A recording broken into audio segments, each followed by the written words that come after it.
right, welcome back, ladies and gentlemen. We're taking a look at Quadratic Basics Day 4, Quadratic Applications, and just solving applications. Now, we're going to look at some geometric applications to start with. So the width of a rectangular painting is 5 inches shorter than the length. So first thing that I'm going to do is just kind of sketch out the rectangle. Then we're going to make sense of all of these things. So width of the rectangle is, so we're going to be writing the width of the rectangle in terms of its length. So as long as I know the length, then I can determine the width. So 5 inches shorter than the length, so if the length is x, then I need to take that length and make it 5 shorter, which would be subtracting 5 from it. So my length is x and my width is x minus 5. Now, an equation to model the area of the painting given, that the area is 300 inches squared, would be taking my length times my width, because that is the formula for area, and setting it equal to the value of the area. And so I have x times x minus 5 equals 300. Now to solve this equation, I need to actually use distributive property and distribute this out. So x times x gives me x squared, x times negative 5 is negative 5x, equals 300. I need to subtract that 300 to the other side because quadratics are easiest to solve when we have them set equal to 0. So I have x squared minus 5x minus 300 equals 0.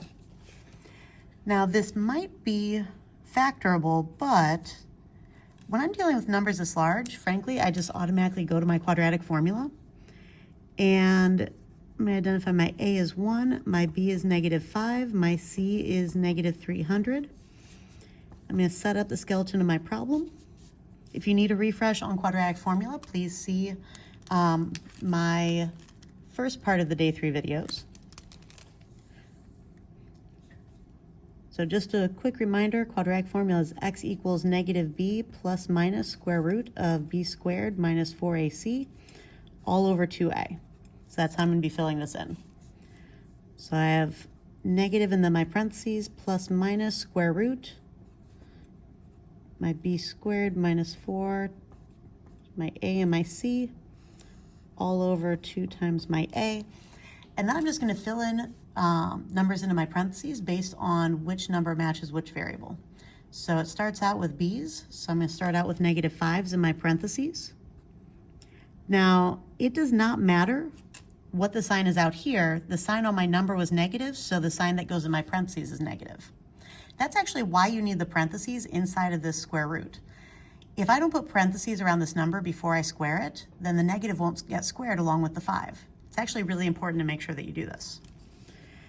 Now next I have my a, which is 1, and that goes after the 4 and after the 2. And then I have my negative 300, which is my c, and that goes at the end here.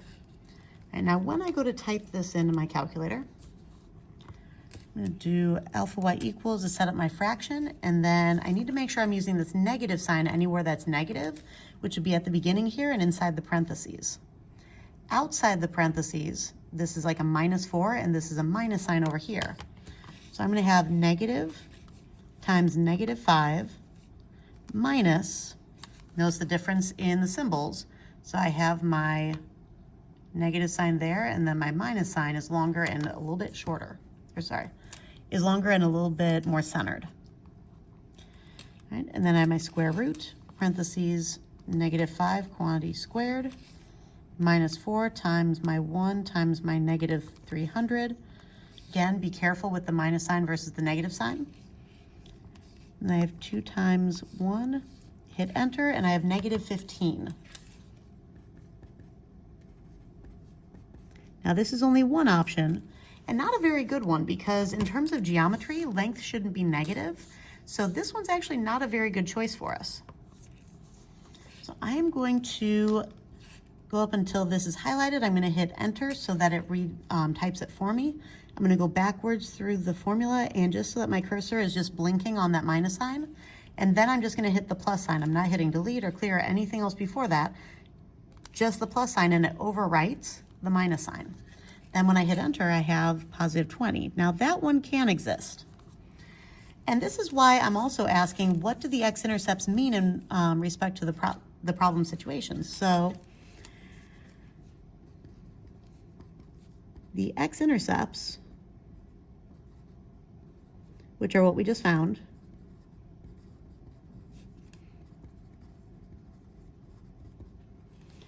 right, so they represent the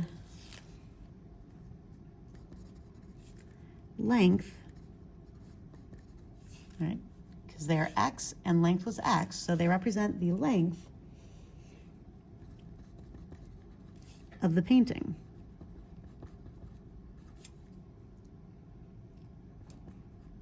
So x equals -15 is not a valid solution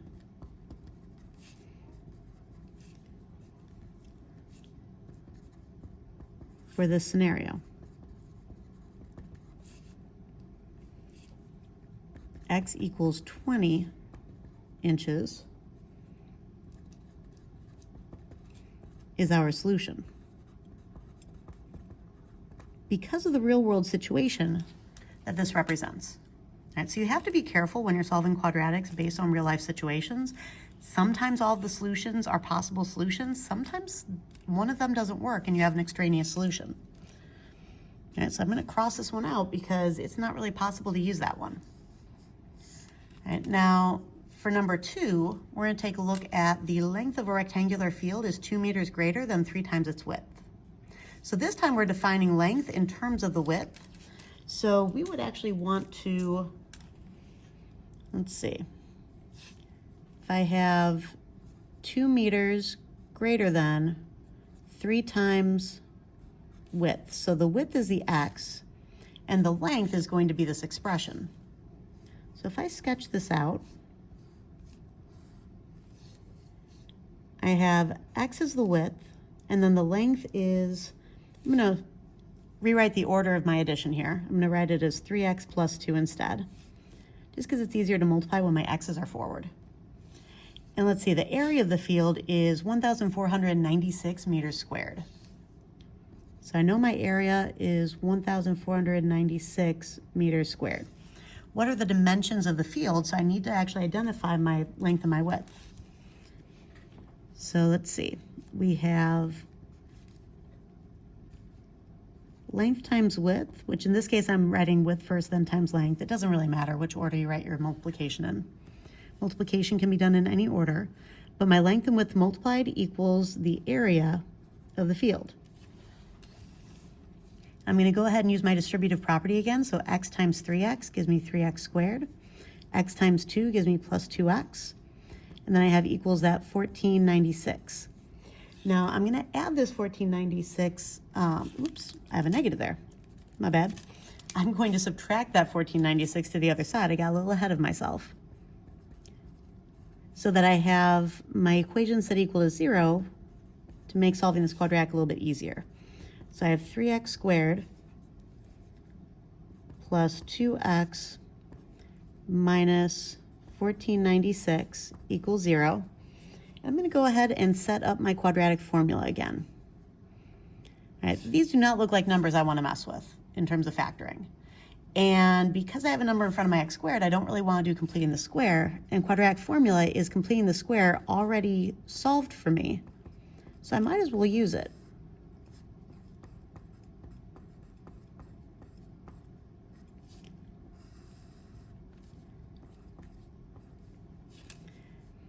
All right, so let's see, my A is 3, and that goes after my 4 and my 2.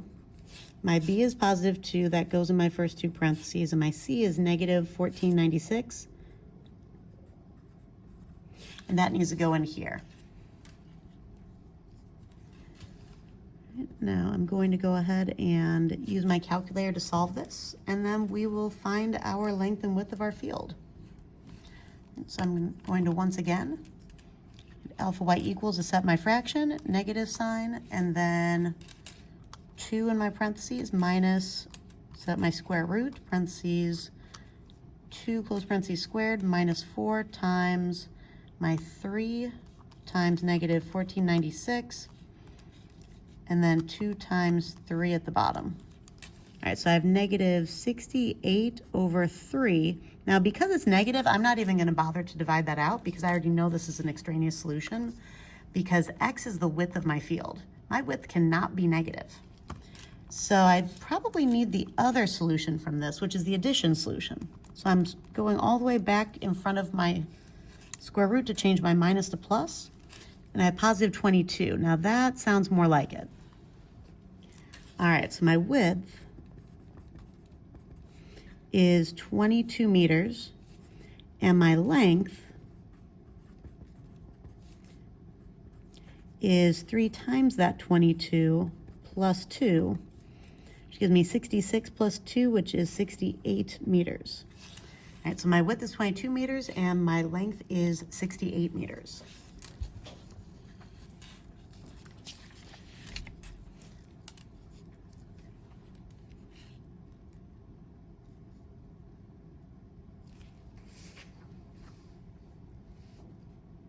All right, now I am going to skip example 3. Let me know if you want me to complete this one in class. And I'm actually going to go to the back side here to example 4, just to kind of keep things short and sweet. So as illustrated below, a frame for a picture is 2.5 inches wide. All right, so the frame here is the outer part of this. So we know that it is 2.5, so I'm going to say 2.5 inches wide. Now, frames are generally the same width all the way around, so it's not just from side to side that's 2.5 inches wide, it's also here and here as well. All right, so this is also 2.5 and this is 2.5. All right, now the picture enclosed by the frame is 5 inches longer than it is wide. So 5 inches longer than it is wide. So I'm going to make my width x and my length x plus 5 to make it 5 inches longer. And then, let's see, the area of the picture itself is 300 square inches. But that's just this inner rectangle. All right, now determine the outer dimensions of the frame. Okay, so the outer dimensions, so frame length would be the x plus 5 that we already have from the picture, plus an additional 2.5 inches and 2.5 inches. Now 2.5 plus 2.5 is 5, so an additional 5 inches total from the 2.5 inches on either side. So that would be x plus 10, and the frame width is this x plus this 2.5 and this 2.5, so x plus 5. All right, so this is for later. Now I need to deal with this inner rectangle and solve with this. So I'm looking at, again, x times x plus 5 equaling an area of 300. So this is basically length times width equals area. X times x gives you x squared, x times 5 gives you plus 5x, and this is equal to 300. I'm going to subtract my 300 on both sides, and I have x plus 5x minus, x squared plus 5x minus 300 equals 0. Remember, when you're solving quadratics, it always has to be set equal to 0, which is why I couldn't just set these equal to 0, because it wasn't equal to 0. All right, so I'm going to use my quadratic formula once again. That seems to be the answer for the day.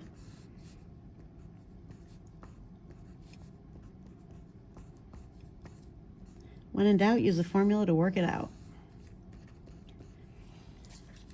All right, so my A is a 1. I'm going to put that behind the 4 and the 2. My B is a positive 5. I'm going to put that in both of at the front and the next parentheses. And my C is negative 300, which is going to go at the end here.